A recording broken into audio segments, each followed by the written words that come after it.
So hello everyone, welcome to the channel. तो मेरा नाम सौरभ है, Saurabh Mitra. So I have done my BTech from IIT Allahabad. तो अभी मैं अगरतला में फिज़िक्स पढ़ाता हूँ। तो आज हम एक सिंपल टॉपिक के बारे में डिस्कस करेंगे जो कि है सर्कुलर मोशन अंडर ग्रेविटी। मतलब हमारा जो ग्रेविटेशनल फोर्स है या फिर ग्रेविटी है, उसके अंदर जो सर्कुलर मोशन परफॉर्म होता है उसके बारे में हम लोग डिस्कस करेंगे। तो ये जो सर्कुलर मोशन है, देखिए आप, ये जो सर्कुलर मोशन है इसको हम लोग वर्टिकल सर्कुलर मोशन भी कहते हैं। ठीक है, तो इसमें कुछ टाइप्स होते हैं, स्पेसिफिक टाइप्स होते हैं जिसके बारे में अभी मैं डिस्कस करूंगा।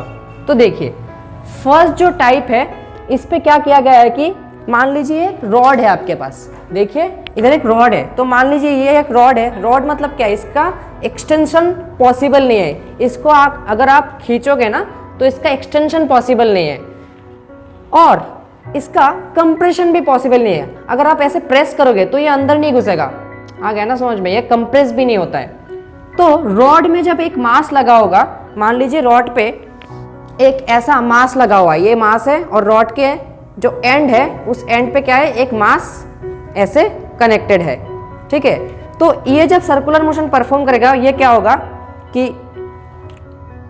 ऐसे कनेक्टेड है, तो ये जब ऐसे सर्कुलर मोशन परफॉर्म करेगा, ऐसे घूमेगा, तो ये वाला पार्टिकल अंदर भी नहीं जा सकता है और अगर कनेक्टेड है ये बाहर भी नहीं जा सकता है।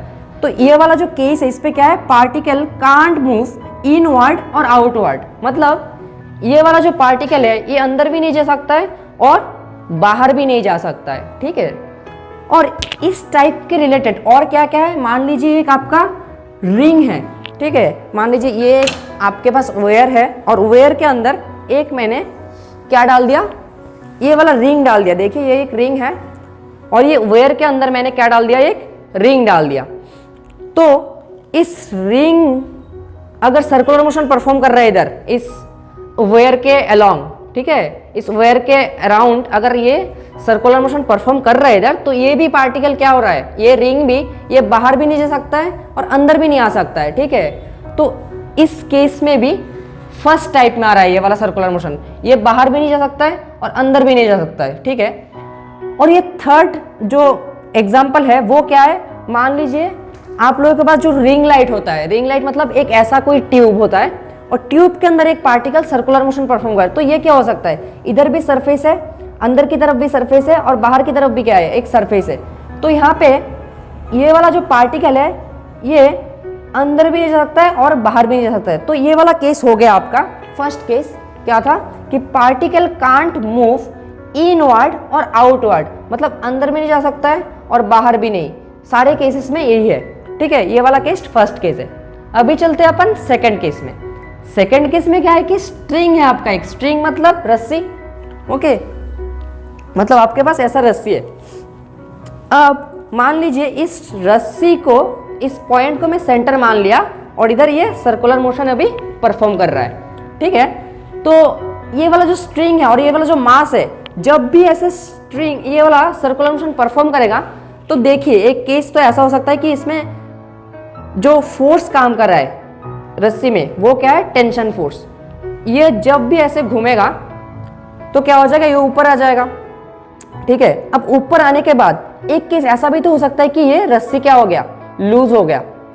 देखिए ये ऊपर आया ऐसे घूम के, तो रस्सी क्या हो सकता है, लूज भी हो सकता है। ठीक है, तो इस जगह पे किसी एक केस में जब ये ऊपर पहुंचेगा जाके, तो इस केस में क्या हो सकता है कि इसका टेंशन, रस्सी अगर लूज हो गया ना, अगर स्ट्रिंग लूज हो रहा है तो टेंशन कितना हो जाएगा इसमें, इस केस में अगर रस्सी लूज हो गया तो टेंशन हो गया 0। तो ये पूरा सर्कुलर मोशन परफॉर्म ही नहीं कर पाएगा। यहाँ पे जाएगा ऐसे घूमेगा घूमेगा घूमेगा, यहाँ पे लूज होकर गिर जाएगा। ठीक है, तो सर्कुलर मोशन प्रॉपर्ली ऐसे परफॉर्म करने के लिए क्या करना पड़ेगा, ये जो रस्सी है वो टाइट रहना पड़ेगा। मतलब इस पर टेंशन कभी भी 0 नहीं हो सकता है। अगर टेंशन यहाँ पे 0 हो गया तो उस टाइम पे रस्सी क्या हो जाएगा, लूज, और क्या हो जाएगा, वो सर्कुलर मोशन परफॉर्म ही नहीं कर पाएगा। ठीक है, और यहाँ पे क्या है, एक सिलेंडर है। तो मान लीजिए इस सिलेंडर को मैं एक्चुअली ऐसे देख रहा हूँ, क्रॉस सेक्शन से देख रहा हूँ, मैं क्रॉस सेक्शन के अलोंग देख रहा हूँ। ये देखिए एक क्रॉस सेक्शन है, ये एक सिलेंडर है और यहाँ पे क्रॉस सेक्शन दिखाई दे रहा है इधर अच्छे से। अब अगर मैंने इधर एक पार्टिकल ले लिया और ये सर्कुलर मोशन परफॉर्म कर रहा है, तो ऐसा केस हो सकता है कि इधर आके ऐसे गिर गया तो सर्कुलर मोशन पूरा परफॉर्म नहीं हो पाएगा। देखिए अगर ऐसे पार्टिकल गया ना ऊपर जाके, मान लीजिए ऐसा गिर गया, तो सर्कुलर मोशन परफॉर्म नहीं हो पाएगा। तो सर्कुलर मोशन पूरा परफॉर्म करने के लिए क्या करना पड़ेगा कि ये घूम के पूरा आना पड़ेगा इधर। इसका मतलब ये वाला जो पार्टिकल है ये कांटेक्ट लूज नहीं कर सकता है। अगर कांटेक्ट लूज हो गया तो सर्कुलर मोशन परफॉर्म नहीं हो पाएगा, परफॉर्म हो ही नहीं पाएगा। तो यहाँ पे ऊपर जब जाएगा ये, यहाँ पे जाके इसका नॉर्मल कभी भी जीरो नहीं हो सकता है। देखिए अगर कांटेक्ट के सरफेस में है कोई भी बॉडी, ये वाला जब भी कांटेक्ट के सरफेस में रहेगा, मतलब सरफेस के कांटेक्ट में रहेगा, ये वाला बॉडी जब भी इस सरफेस के कांटेक्ट में रहेगा तब कैसा रहेगा, नॉर्मल इस तरफ। यहाँ पे जब बॉडी रहेगा तब नॉर्मल किस तरफ रहेगा, इधर। तो नॉर्मल इधर भी जब रहेगा बॉडी तब नॉर्मल किस तरफ रहेगा, इधर। तो ये वाला नॉर्मल जीरो नहीं हो सकता है कभी भी। नॉर्मल अगर जीरो हो गया तो क्या हो गया, नॉर्मल जब कब जीरो होता है, जब कांटेक्ट लूज हो जाता है, ठीक है। जब कांटेक्ट लूज होता है तभी नॉर्मल क्या होता है, आपका जीरो होता है। मान लीजिए इधर आ गया, कांटेक्ट लूज होगा तो क्या हो जाएगा, नॉर्मल क्या हो जाएगा, जीरो, ठीक है। तो यहाँ पे कांटेक्ट लूज होगा तभी क्या हो जाएगा, सर्कुलर मोशन परफॉर्म ही नहीं हो पाएगा। तो यहाँ पे क्या है केस कि कांट मूव आउटवर्ड, ये बाहर तो नहीं जा सकता है। यहाँ पे जो भी स्ट्रिंग से मैं घुमा रहा था वो, ये भी क्या होता है, बाहर नहीं जा सकता है, लेकिन अंदर तो गिर सकता है ना, ऐसे टच करके तो ऐसे गिर सकता है, लेकिन ये बाहर नहीं जा सकता है। तो ये हो गया आपका सेकंड केस। जैसे कि यहाँ पे स्ट्रिंग वाला भी जब ये ऊपर जाएगा तब ये अंदर आ सकता है, लेकिन बाहर तो नहीं जा सकता ये, ठीक है। तो अंदर आ सकता है लूज होके, टेंशन लूज होके। ये अंदर कब आएगा, जब टेंशन क्या हो जाएगा, जीरो, ठीक है। तो ये वाला है सेकंड केस। ये बहुत ही इंपॉर्टेंट केस है, ये हमारे सिलेबस के अंदर भी है, इसको हम लोग अच्छे से डिस्कस करेंगे नेक्स्ट वीडियो में। ये है आपका थर्ड वाला केस। इसमें क्या बोला गया है कि कांट मूव इनवर्ड। देखिए एक ऐसा सरफेस है, अब सरफेस कैसा है, ऐसा कुछ, ठीक है, ऐसा कुछ है, और इसके अलोंग जो सरफेस है, इस सरफेस के अलोंग क्या कर रहा है, एक ऑब्जेक्ट सर्कुलर मोशन परफॉर्म कर रहा है। तो ऐसा कुछ है सरफेस, अब यहाँ पे सर्कुलर मोशन परफॉर्म हो, तो देखिए ये वाला जो ऑब्जेक्ट ये अंदर नहीं आ सकता है, लेकिन बाहर तो जा सकता है ना।